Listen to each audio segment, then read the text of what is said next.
जी अस्सलाम वालेकुम। हमारे पास बहुत से ऐसे पेशेंट आते हैं जिनके हाथ, बाजू या पाँव या जिस्म का कोई हिस्सा भी सुन्न हो जाता है। लेकिन चंद लोग ऐसे भी आते हैं जो आके कहते हैं कि डॉक्टर साहब हमारा सर सुन्न हो जाता है।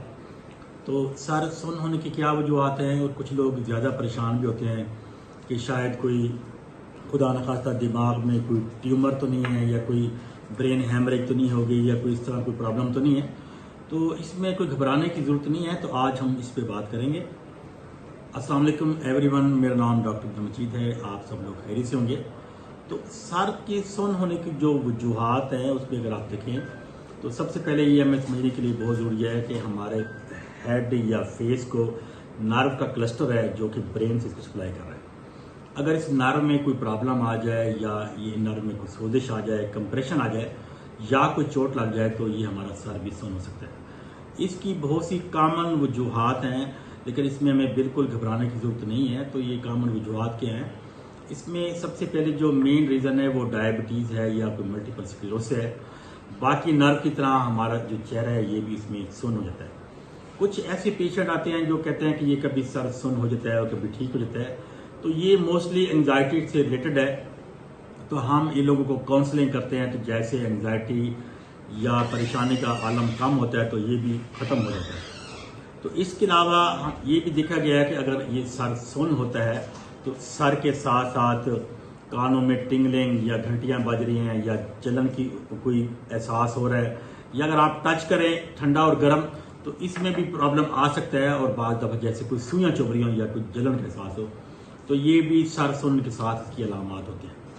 कुछ लोकल डिजीज़ भी हैं जिसमें आपको साइनस की कोई डिजीज़ हो सकती है, कॉमन कोल्ड हो सकती है, सोर थ्रोट है, उसमें भी सर सुन्न होता है। और इसके अलावा अगर आप देखें तो जो है ना, ये जो ब्लड प्रेशर है, डायबिटीज़ है, स्ट्रोक है, इनकेफेलाइटिस है, या अगर दांत की बीमारी है तो इनमें भी सर सुन्न हो जाता है। कुछ ऐसी बीमारियां हैं जिसमें वायरल बीमारियां, जिसमें शिंगल्स भी हो सकता है, इनकेफेलाइटिस भी हो सकता है, और लाइम डिजीज़ भी है, तो इनमें भी सर सुन्न होता है। और कुछ लोग ऐसे हैं जो कि एंटी कन्वर्सन मेडिसिन इस्तेमाल कर रहे हैं, या सोने की अद्वियात बहुत ज़्यादा इस्तेमाल कर रहे हैं, या अल्कोहल या सिगरेट का इस्तेमाल कर रहे हैं, तो उनमें भी सर सुन्न हो जाता है। असल बात यह है कि हमें डॉक्टर के पास कब जाना चाहिए अगर सर सुन्न हो। अगर आपको कोई सर पे या सर के साथ नेक पे कोई इंजरी हुई हो तो हमें डॉक्टर के पास जाकर एडवाइस लेनी चाहिए। इसके अलावा ये देखना चाहिए कि सर में या फेस में कोई वीकनेस तो नहीं है, उसके साथ साथ बॉडी के किसी पार्ट में भी कमजोरी या वीकनेस तो नहीं है, या आपकी किसी बाजू में वीकनेस तो नहीं है। अगर आपको बोलने में, इसके अलावा बात करने में, सांस लेने में या देखने में कोई कन्फ्यूजन या कोई प्रॉब्लम आ रहा है, तो फिर हमें चाहिए कि हम न्यूरो फिजिशियन के पास जाएं, अपना बाकायदगी से जाके चेकअप कराएं। कुछ लोगों का सोने का पोस्चर बेहतर नहीं होता, जिसकी वजह से जो ब्रेन है उसको भी ब्लड सप्लाई बेहतर तरीके से नहीं जाती। तो उन्हें चाहिए कि वो सोते हुए जब वो चाहें तो अपने नी जॉइंट्स के बिलो में अगर कोई पिल्लो या तकिया इस्तेमाल कर रहे हैं तो उनको जो ब्रेन की सप्लाई है वो बेहतर हो सकती है। कुछ ऐसे लोग भी हैं जिनमें विटामिन B12 और आयरन की डेफिशिएंसी भी होती है, तो इनकी वजह से जो जिस्म के साथ साथ सर भी सुन्न हो जाता है।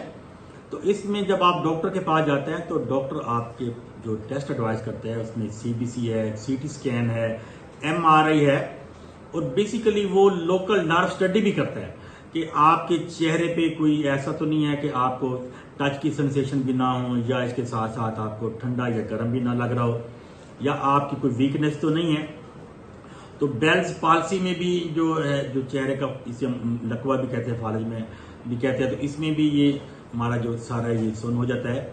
तो डॉक्टर आपकी स्टडी करता है, लेकिन खुदा ना खास्ता अगर कोई ट्यूमर हो तो उसमें आप देखें कि इसमें प्रेशर सिम्टम्स भी होती हैं कि जो अगर कोई ब्रेन में ट्यूमर होगा तो जब वो सोएगा तो उसका सर दर्द बढ़ जाएगा। इसके अलावा उसकी खांसी भी आ सकती है, उसको देखने में, और उसके बैलेंस भी डिस्टर्ब हो सकता है। तो सर सुन्न होने की ये कॉमन वजूहत हैं, इसमें हमें परेशान या घबराने की जरूरत नहीं है। अगर आपका ये प्रॉब्लम टेंशन की वजह से है तो ये काउंसलिंग से ठीक हो जाता है, और अगर ये टेंशन, हेडेक, क्लस्टर हेडेक या माइग्रेन की वजह से है तो इसमें और भी अलामात हैं। माइग्रेन में जिसमें बहुत ज़्यादा अगर आवाज़, शोर की आवाज़ हो, या लाइट रोशनी आंखों में पड़े, या अगर आप अल्कोहल या चॉकलेट या कोई कैफीन इस्तेमाल कर रहे हैं, तो इसके बाकी फैक्टर को भी साथ देना जाता है। तो ये सर का सुन्न होना ये कॉमन सी बात है, और मोस्टली एंग्जाइटी इसकी वजह होती है, जो कि काउंसलिंग से ये ठीक हो जाता है।